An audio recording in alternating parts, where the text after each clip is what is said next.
Hello viewers, আজকে আমি খুব জলদি একটা রেসিপি দেখাচ্ছি। তো সেটা হলো ম্যাগি পিৎজা। তো যা যা উপকরণ লাগছে সেগুলো আমি বন্ধুদেরকে বলে দিচ্ছি। প্রথমেই আমাদের যা যা উপকরণ লাগছে: পেঁয়াজ কুচি, টমেটো কিউব করে কাটা এবং পেঁয়াজ কিউব করে কাটা, ক্যাপসিকাম কিউব করে কাটা, লঙ্কা কুচি, বিনস কুচি, আর লাগবে একটা ডিম আর ম্যাগি। তো আমি একটা বাটিতে জল গরম বসিয়ে দিলাম।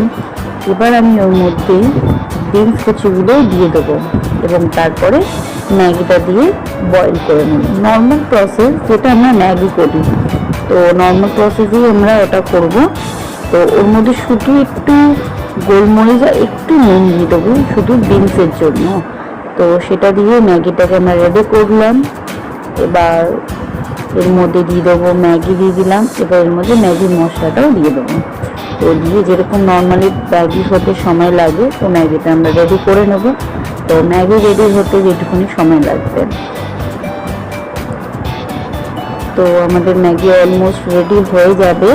তো ম্যাগি মশলাটা আমি আগে দিয়ে দিয়েছিলাম, তো সেটাই দেখালাম। তো এবার ম্যাগির জলটা কিন্তু পুরো শুকিয়ে যাবে, ম্যাগির সাথে কোনো জল থাকবে না।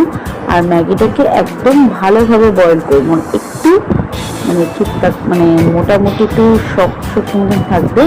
তখনই ম্যাগির জলটা শুকিয়ে যাবে, এরকম মেপে আমরা জলটা দেবো। এরপরে আমি একটা প্লেটের মধ্যে পেঁয়াজ কুচি, লঙ্কা কুচি, হলুদ ও নুন দিয়ে দেবো। দেওয়ার পরে ডিমটা আমি এখানে ফেটিয়ে দিয়ে দেবো। চাইলে একটু গোলমরিচের গুঁড়োও দিতে পারো, এটা নিজের উপর ডিপেন্ড করছে। তো আমি ওর মধ্যে দিয়ে ওটাকে মিক্সড করে নিয়ে তারপরে ডিম ফাটাবো ওর মধ্যে।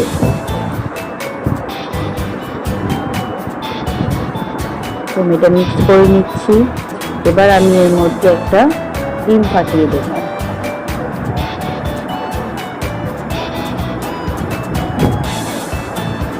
ডিমটা ফাটিয়ে এটাকে ভালো করে ফেটিয়ে নেব। ফেটিয়ে নেওয়ার পরে যে ম্যাগিটা আমি সেদ্ধ করে রেখেছিলাম, ম্যাগি রেডি করে রেখেছিলাম, সেই ম্যাগিটা আমি এর মধ্যে দিয়ে ভালো করে মিক্সড করে নেব, বা ম্যাগির বাটির মধ্যে এটা দিয়ে ভালো করে মিক্স করে নেওয়া যায়। নিয়ে তারপরে আমি প্লেটের মধ্যে দেবো। তো সেটাই আমি এখন ভালো করে মিক্স করে নিচ্ছি ম্যাগির বাটির মধ্যে ডিমের ব্যাটারটা দিয়ে। তো মিক্স করে দিয়ে আমরা ম্যাগিটাকে আবার প্লেটের মধ্যে দেবো।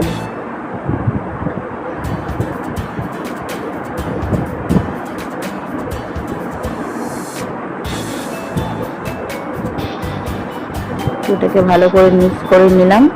এবার আমি এটাকে প্লেটের মধ্যে দিয়ে প্লেটের আকারে করে নেব।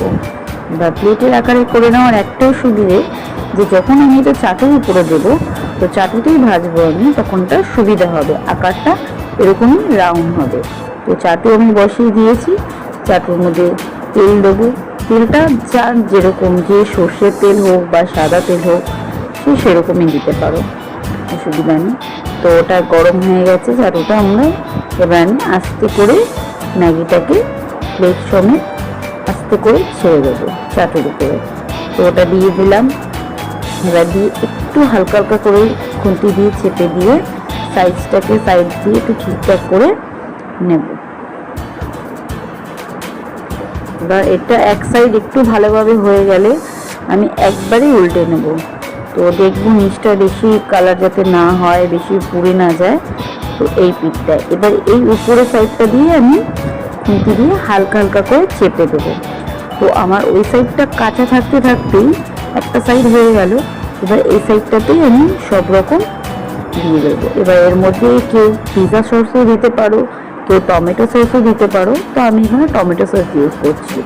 তো টমেটো সস দিয়ে আমি পুরো ম্যাগিটার উপরে, যে পিৎজা ব্রেডটা আমার রেডি হয়েছে ম্যাগি, সেটা আমি উপরে টমেটো লাগিয়ে দিলাম। এবার টমেটো দেওয়ার পরে এর মধ্যে আমি সবজিগুলো, যেটা গাজর, সবজিগুলো আমি দিয়ে দেবো। তার আগে একটু গোলমরিচ ছিটিয়ে দিলাম। এরপরে আমি ক্যাপসিকাম, পেঁয়াজ আর টমেটোগুলো দিয়ে দেবো। এর উপরে দিয়ে গ্রেট করে রাখা চিজ এর উপর থেকে দেবো।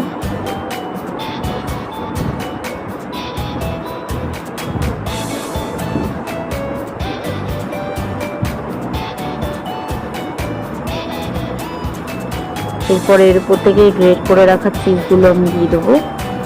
তো দিয়ে তার উপর থেকে একটু হালকা করে আমি গোলমরিচের গুঁড়ো দিয়ে দেবো।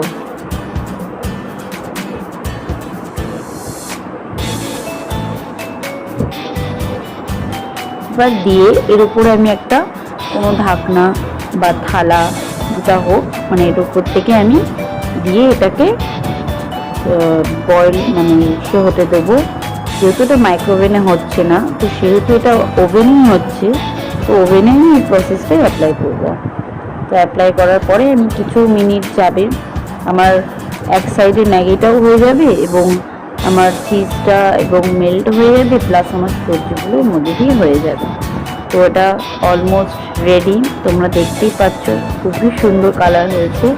তো অবশ্যই এটাকে তোমরা ঘরে ট্রাই করবে এবং এটা আমি আস্তে করে নামিয়ে নেবো প্লেটের মধ্যে।